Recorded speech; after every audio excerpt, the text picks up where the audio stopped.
Hi, welcome to Bue Rose Community. I'm Karen Barno, your host. I want to talk to you today about shadows and weight loss. I spend a lot of time helping women heal their shadows. I do half day and full day intensives to where we kind of do the deep dive. So I've developed this signature proprietary system called the Bue Rose system. It's the path to heal your shadows and take your path to enlightenment.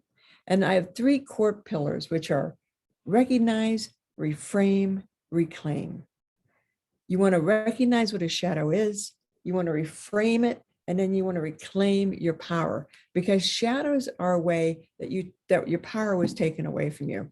So let's kind of go through my 5-step system. The first step is you have to understand what shadows are. Shadows are these repressed parts of you that other people found unacceptable. You may have found it unacceptable. So you buried this part away. And you get old, you don't even realize that they're gone. Now, the amazing, wonderful thing about a shadow is when you heal it, chances are your gift is there. The gift of who you are, who you want to be, who you are meant to be is usually locked away in your shadow. Because again, it's this repressed part of something that somebody around you found unacceptable. It might have been that you laughed too loud. It might have been that you were an artist in a family of non-artist people. It might have been that you were a deep thinker in a family of non-deep thinkers. You might have been a really hard worker in a family that wasn't a hard worker. So they really would berate you. Maybe you were that child that was really outgoing, that could talk to anybody anywhere. And you're from a family that's shy, or they didn't value that. So they would criticize you. And it would be somebody, it could be your mother, your father, your aunt, your uncle, a teacher, anybody that could have made some mean crack to you, some mean thing. And so you hide that part of you. When I was growing up, I came from a very smart family, and I wasn't a book smart person. So I can remember my PE teacher telling me, I don't know why you're not as smart as your sister, but you're never going to get anywhere. And I internalized that, and it took me years to get anywhere. But that's what a shadow does, and that's how it looks. It's a comment somebody made, and who knows really how they meant it, but it doesn't matter. It's how you heard it and how you interpreted it. Then in step 2, you really have to start recognizing what a shadow is. What does it look like? How do they hide? Because that's also a key, is they hide so deep within, but they don't want to be found. Shadows don't want you to find them. So when you go on a shadow hunt, you kind of have major and minor shadows. Minor shadows are the ones that pop right up. When I first started my weight loss journey, it was, well, why am I heavy? And the first thing that popped up is, oh, well, you like sugar. Oh, well, okay, I'll quit eating sugar. But I never linked up why I ate sugar. That was a shadow that was buried a little deeper. And then you have to keep going. So you really want to, what do you see in others? What do you resist? What do you absolutely positively not like?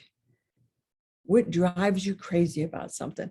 I was with somebody yesterday, and he was just ranting and raving about this one thing. And I'm like, what is it that you don't like about it? He's like, I don't know. It just drives me crazy. And I looked at him and I said, clearly you have a shadow. And he's like, no, you're nuts. And I'm like, no, you do, because you're ranting on it. There's no reason why it should bother you, but it bothers you. Those are how shadows hide. And then in step 3, we really go about finding them, because again, they're very deep. And the way I do that is we do the movie of your life. You sit down and I want you to meet the 3 U's. The first U is you from 0 to 7. Because from 0 to 7, 0 to 8 years old, you can't stop what gets put into your mind. You can't control that. Your brain has not developed that barrier that lets you say, that's BS, I'm not listening to that. So you take everything in. So if you're around negative people, and I was unfortunately around very negative people, then all that stuff gets dumped on you and it gets internalized. And you don't realize it's not your program. You think it is because you've carried it with you your whole life. You think it's you, but it's not. It's what other people judged you to be. So then you also want to look at you from 10 to 17. And you want to sit down and look at what you were doing from 10 to 17.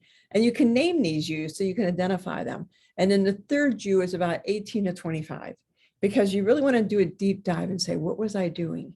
And just sit with it. Just sit, don't do anything, just go through it and see what pops up. Usually the first couple things that pop up are what's buried in the universe is trying to say, look at this, look at this. And then after you run those scripts, now you can do all three at once, or you could do one at a time. Just depends on how you want to do it. Then when you're done, hurry up and sit down and write it. And in my program, I'll teach you how to do a deeper dive on this, on how to journey and how to get into a meditative state. Because when you do this dive, your shadows don't want to be found because they're afraid, because that your shadows believe that they're not good. So they really do everything they can to hide. So I really show you how to bring these shadows out. Then in step 4 is we really kind of, you really take time to look at the incident and heal it. What incident stayed with you? What incident do you keep always remembering? What event? What comments? And we take that out and we look at those and we circle around that to find out what the story is. Because again, you could be from a family that all had the same event. You know, when I was growing up, I remember when we were on vacation, we were on the side of the road. They were hitting my sister on the back really hard. The police were all around and they were questioning my parents.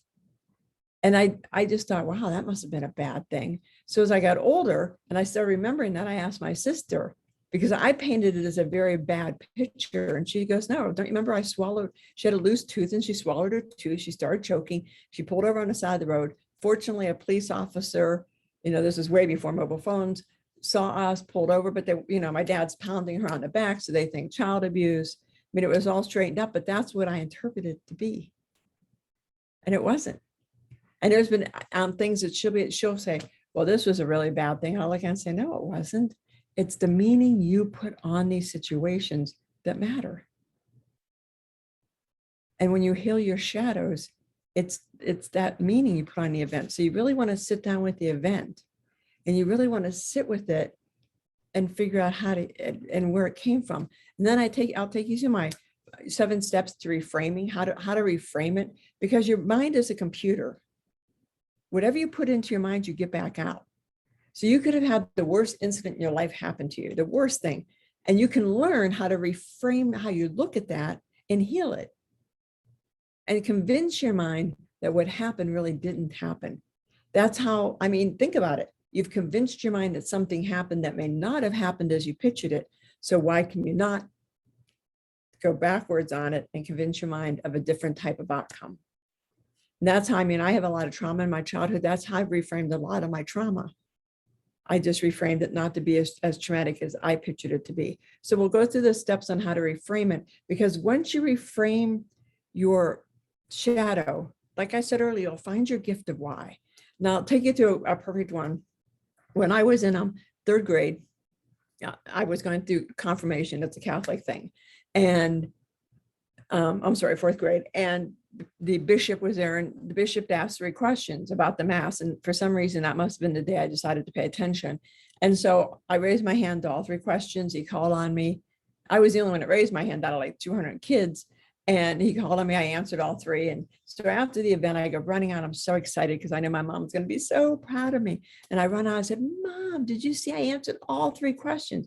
Because I'm from a smart family and I was not viewed as being smart. So I was really excited by this. And she's like, you just always want to show off. Why do you always have to show off and embarrass me?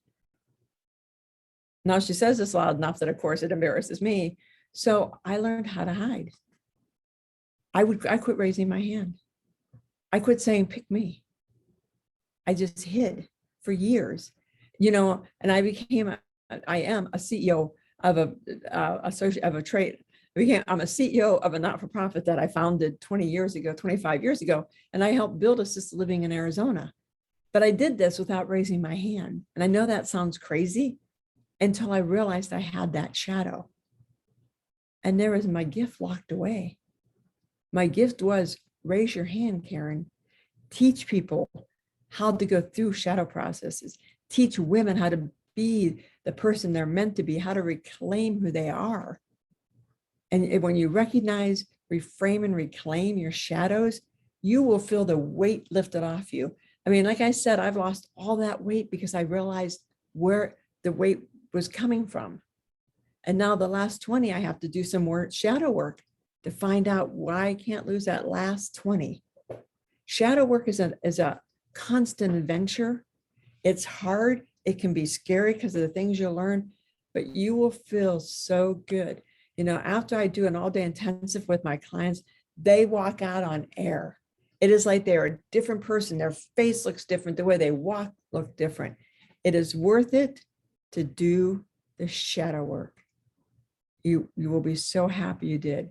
And if you're interested, reach out and let's talk and let's get to work. Because here's to you finding your Blue Rose.